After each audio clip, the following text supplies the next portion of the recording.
that was a completely messed up sentence.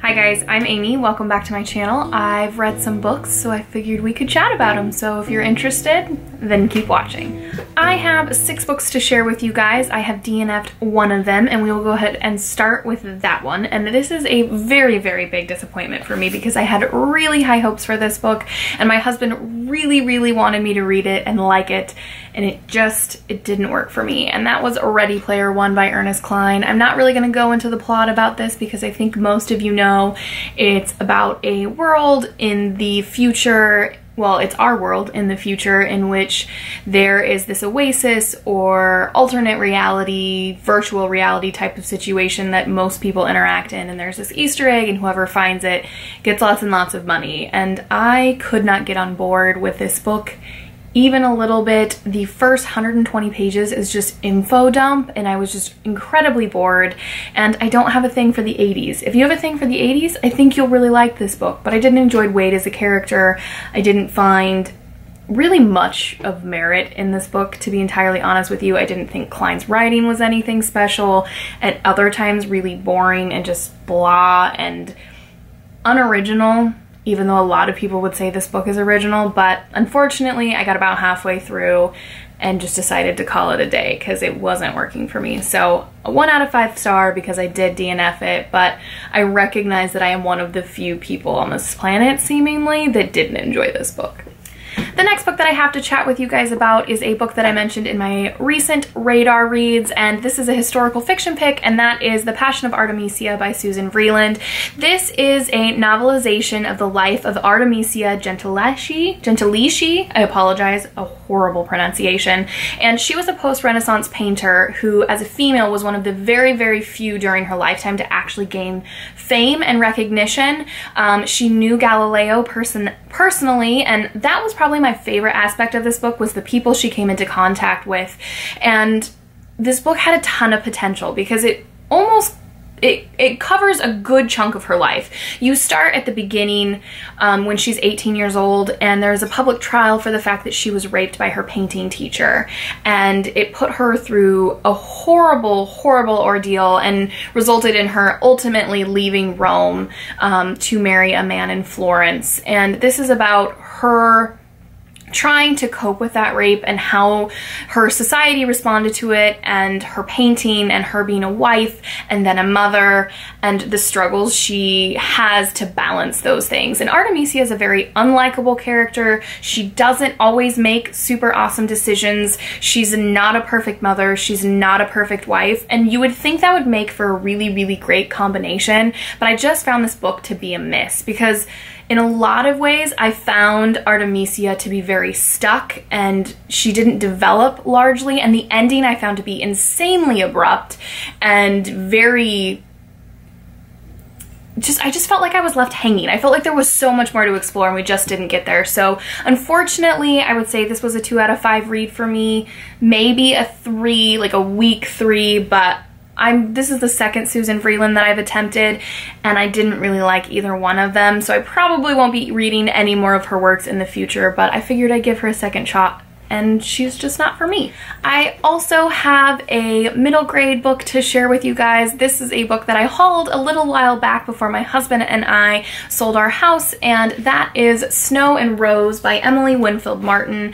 This is a fairy tale retelling of, let me get the title right, Snow White and Rose Red, and it's about 2 sisters who are living in a cottage in the woods because their father disappeared in the woods, and so they weren't able to stay with their mother at their really, really nice home. It's implied that, I don't know if they were nobility, but they had a very, very luxurious life, and then they're sent to this cabin in the woods that can be a bit dangerous. And this is about the creatures they encounter and the people they encounter in the woods, and just this really, really big change in their lives that they wouldn't have been expecting. Rose is the older sister, and she's quiet and contemplative, and Snow is the younger sister, and she is very reactive and reactionary and quick to emotion and not afraid to show it. And I really, really enjoyed that aspect of this book.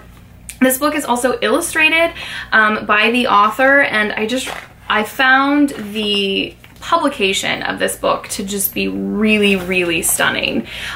So I really enjoyed that aspect, the sisters and then the paintings within this book, but otherwise this book was kind of a letdown. I don't know if it's because I'm an adult reader reading a middle grade book, but I found the story to be predictable and in a lot of ways boring, and there were even a few scenes in which I was confused as to what was happening and had to reread them. And as an adult reader, I wouldn't have guessed that.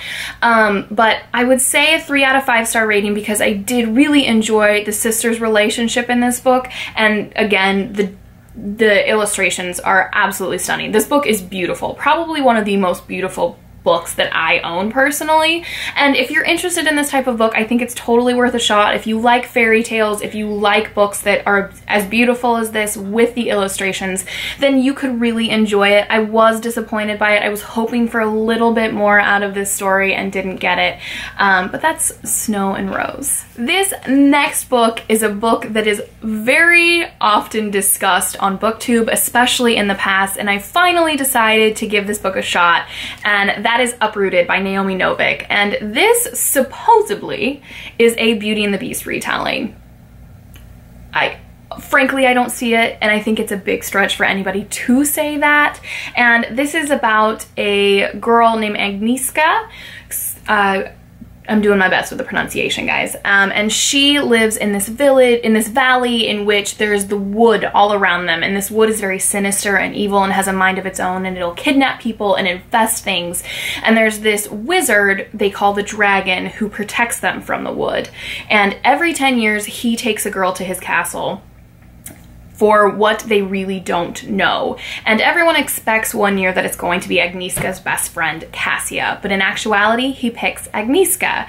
And this is about what happens after the fact and how she discovers that she has some gifts and skills that she didn't realize she had. And this book had a huge potential with a wonderful storyline to be amazing, and it was a massive disappointment, you guys. I'm going to be doing a book review of this. If it's up before I do this video, I will link it up here for you all, and if not, then keep a lookout for that. But I did give this book a 2 out of 5 stars because it was very poorly executed in more ways than one, which was very sad for me.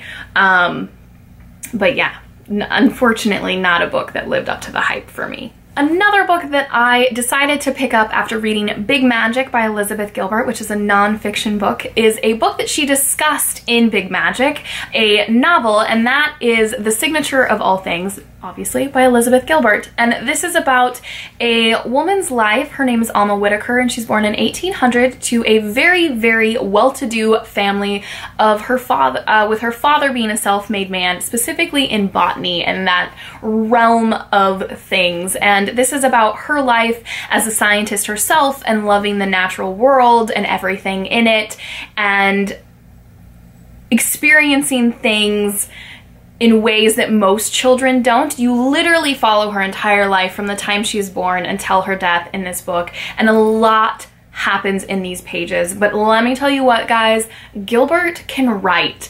This book is stunning. The detail in this book is excuse me, that was a completely messed up sentence, is unlike anything I've ever read. If you really like simplistic writing, this is not for you. I really like simplistic writing. It's writing that I find myself very drawn to, but this was so rich in detail. Every character was so fleshed out and real that I guarantee you, and things that weren't addressed about some of the characters in this book, you could ask Gilbert about and she could 100% give you the answer to. They just seemed so very real.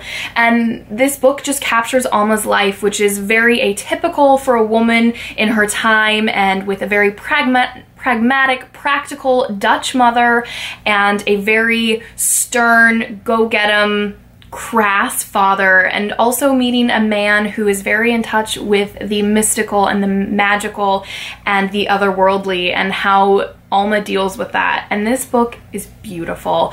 This is probably one of my favorite books that I've read this year. A 5 out of 5 star read for me, guys. And this is a book that I will be returning to again and again and again, because this is a big book, and a lot happens in it, and I know with multiple readings I'll get even more out of it.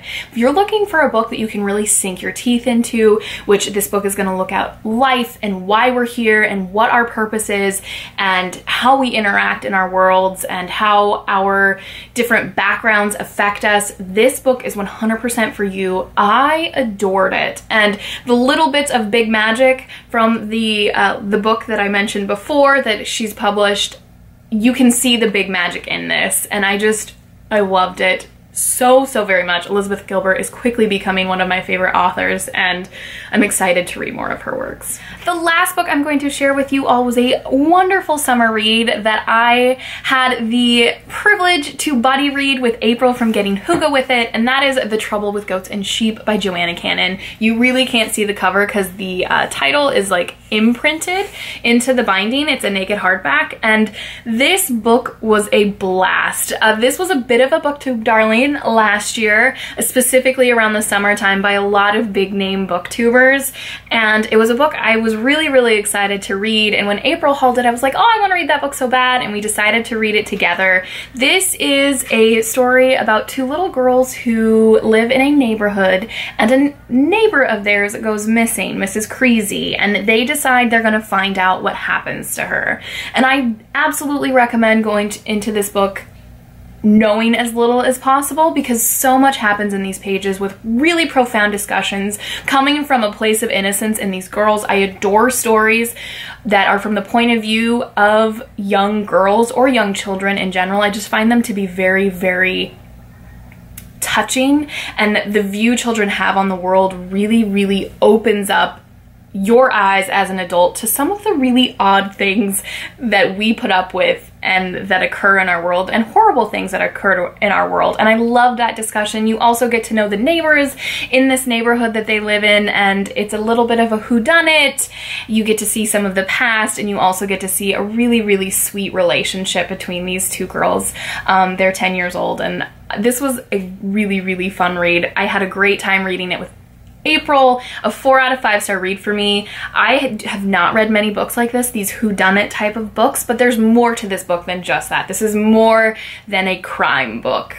The crime part of it is at the base level of it. The really good depth of this book is in all the questions these girls are asking, and Joanna Cannon writes beautifully, you guys. She is, I cannot believe this is a debut author / debut novel. I'm really excited to get my hands on 3 Things About Elsie, which is her newest book. She just writes beautifully, simply but beautifully, and the simple writing just creates these really complex images and ideas, and I was stunned by her writing. This book is really wonderful, and you really should read it, and it's perfect for this hot summer weather. Alrighty guys, there you have it. There is the next set of books that I've read. A really interesting random bunch, but I've really been enjoying my reading this summer.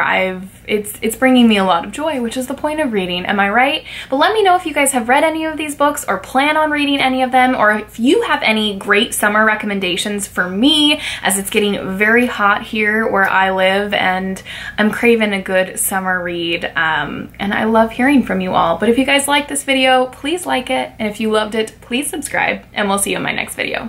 Happy reading!